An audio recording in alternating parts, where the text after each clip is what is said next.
이진숙 전 방통위원장이 법원에 체포 적부심을 청구했습니다. 경찰의 출석 요구에 불응한 적이 없다는 주장도 했습니다. 하지만 경찰은 한 달에 걸쳐 6번 출석 요청서를 보냈고 법원이 발부한 영장에 따라 적법하게 체포했다고 반박했습니다. 체포 적부심사는 내일 오후에 열립니다. 김휘란 기자입니다. 영등포경찰서는 오늘 오전부터 이진숙 전 방송통신위원장에 대한 조사를 재개했습니다. 생전 처음 겪어보는 일이기 때문에 어제 밤새 한숨도 못 잤다고 하시고요. 어이없는 상황에 대한 좀 어떤 울분이랄까 그런 것으로 이제 좀 버티고 있는 상태고. 경찰은 지난 8월 12일부터 9월 19일까지 6차례 보낸 출석 요청서에 모두 불응했기 때문에 체포 영장 집행이 불가피했다는 입장입니다. 이 전 위원장 측은 출석 요청에 불응한 적이 없다며 법원에 체포 적부심을 청구했습니다. 그런 연락을 하지도 않고 무작정 자신들이 조사 일자를 결정해서 소환 출석 요구서를 보냈습니다. 이진숙 위원장이 출석에 불응한다는 그런 엉터리 외관을 자출하기 위한 것입니다. 이 전 위원장은 지난 3월 23일 페이스북에 최상목 권한대행이 현행범이면 이재명 대표도 현행범이다.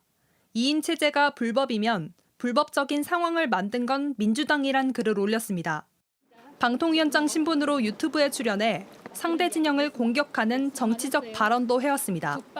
보수의 여전사 참 감사한 말씀이고요. 가짜 좌파들하고는 우리가 싸우는 전사들이 필요하다 실질적으로. 경찰은 공무원의 정치운동과 선거운동을 금지하는 국가공무원법 그리고 공직선거법을 위반했다고 보고 있습니다. 이 전 위원장 측은 수갑을 채운 데 대해서도 반발하고 있습니다. 국회 출석한다고 경찰에 출석 못했다. 그래서 이렇게 수갑을 채우겠다. 그러면 선출 권력보다 개딸 권력이 더 센 겁니까? 이 전 위원장에 대한 체포 적부심사는 내일 오후 3시 서울 남부지법에서 열립니다. JTBC 김희란입니다.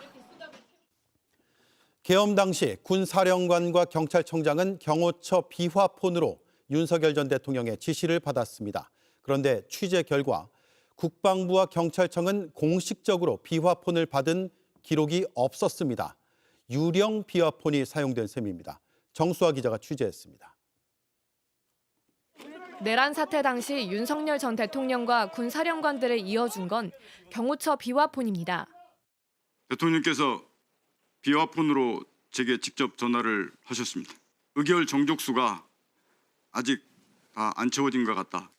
빨리 문을 부수고 들어가서. JTBC는 최근 5년간 각 부처들의 비화폰 수령 내역을 확인했습니다. 대부분 장관이 쓸 목적으로 경호처 비화폰을 받은 기록이 있었습니다. 하지만 정작 국방부는 경호처로부터 비화폰을 받은 적이 없다고 답했습니다. 내란으로 구속된 김용현 전 장관과 군 사령관들이 비화폰을 썼는데도 기록은 없는 겁니다. 조지호 경찰청장도 6번이나 비화폰으로 윤 전 대통령과 통화했지만 경찰청 역시 경호처로부터 비화폰을 받은 적이 없다고 답했습니다. 흔적도 없는 유령 비화폰을 쓴 셈입니다. 왜 비화폰 서버 기록과 불출 대장을 제출하지 안 하고 있습니까?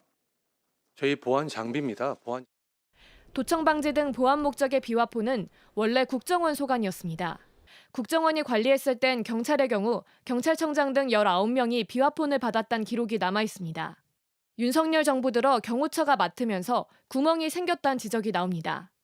김건희, 노상원 등 민간인에게도 비화폰을 주어가지고 일탈된 행위가 있었기 때문에 엄격한 의미에서 보면은 불법이고 권력 남용입니다. 이번 국정감사에서도 비화폰 관리 실태가 도마에 오를 것으로 보입니다. JTBC 정수아입니다. 모회사인 한정과 자회사인 한수원이 영국에서 집안 싸움을 벌이고 있습니다. 한국의 1호 해외 수출, 아랍에미리트 원전 건설에 들어가는 1조 4천억 원의 추가 비용 때문입니다. JTBC 취재 결과 두 회사가 로펌 선임에 쓰는 돈이 무려 368억 원입니다. 그 돈 모두 국민 주머니에서 나갑니다. 류정화 기자가 취재했습니다. 아랍에미리트 바라카 원전. 2009년 한국이 22조 원에 처음 수주한 해외 원전입니다. 우리 기술력을 인정받았다는 상징성에 역대 대통령들도 차례로 방문했습니다. 하지만 지금은 계약을 따낸 한전, 시공과 시운전을 맡은 한수원 사이에 분쟁거리가 됐습니다. 완공이 목표했던 2020년에서 2024년으로 지연됐고 수차례 설계를 변경한 끝에 1조 4천억 원의 추가 비용이 발생한 게 문제입니다. 한수원에서는 계속적으로 저희들 비용 발생한 거에 대해서 정산을 청구해 왔고 UA 발주체 요청에서 받아낼 수 있으면 협상으로 받아내든지 자회사가 모회사를 상대로 제기했기 때문에 저희 한전은 매우 유감인 것이고 이견은 좁혀지지 않았고 한수원은 올해 5월 한전을 상대로 런던 국제중재법원에 중재를 신청했습니다. 원전 수주 계약 당시 당사자끼리 해결 못한 분쟁은 이곳에서 중재하기로 했기 때문입니다. 한수원은 228억 원, 한전은 140억 원에 각각 대형 로펌을 선임한 것으로 JTBC 취재 결과 확인됐습니다. 양사 모두 영국 현지 로펌과 컨소시엄을 구성하면서 소송 비용이 더 늘어난 겁니다. 그나마 2년 내에 중재를 전제로 한 액수여서 그 안에 결론 나지 않으면 비용이 추가될 수 있습니다. 민주당은 지난 정부가 두 공기업의 집안 싸움을 방치했다고 지적했습니다. 지난 정부에서 공기업 간의 분쟁을 방치한 결과 외국에서 나가서 수백억 원의 혈세를 낭비하는 것은 정말 부적절하고 분쟁을 조정할 방안을 지금이라도 우리 정부가 나서서. JTBC 류정화입니다.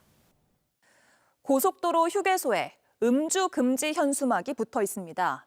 21세기에 과연 누가 여기서 술판을 벌일까 싶지만 눈살 찌푸리게 하는 일들이 실제 곳곳에서 벌어지고 있었습니다. 휴게소 천태만상을 구석찬 기자가 취재했습니다. 관광버스 사이에서 테이블을 펴놓고 음식과 함께 술을 마십니다. 술판이 벌어진 건 남해 고속도로 진영 휴게소 주차장. 이 장면이 온라인에 올라오면서 공분이 쏟아지고 있습니다. 애기도 있고 어른들이 불복이어야 되는데. 술판은 고속도로 휴게소에서 심심찮게 목격됩니다. 관광버스에서 내린 무리가 김치를 꺼내 음식을 해먹고 주차장 옆에 탁자를 펴고 앉아 술잔을 기울입니다. 7, 80년대, 8, 90년대나 볼 수 있는 그런 장면을 요즘 와서 보니까 많이 꼴사납더라고요. 쓰레기들 난리였고. 휴게소 주차장에서 취식과 음주를 말아달라는 현수막들이 오래전부터 나붙었지만 민폐 행위는 좀처럼 사라지지 않고 있습니다. 군산 새만금 휴게소에선 주차장에 텐트들을 알박기 하듯 친 음주 캠핑족 탓에 민원이 빗발쳤습니다. 서안산 휴게소에선 차량 한 대로 주차 공간 2면을 차지한 운전자가 있었고 낙동강 의성 휴게소에선 반려견을 버리고 가는 일도 있었습니다. 그런데 제대로 된 처벌은 힘듭니다. 캠페인 활동을 하고는 있는데 이게 법적으로 제재할 수 있던 상황이 아니다 보니까 단순 계도에 머무를 게 아니라 음주소란죄, 업무방해죄 등을 적용해야 한다는 요구가 높습니다. JTBC 구석찬입니다. JTBC 뉴스를 시청해 주셔서 고맙습니다. 저희는 저녁 6시 30분 뉴스룸에서 뵙겠습니다.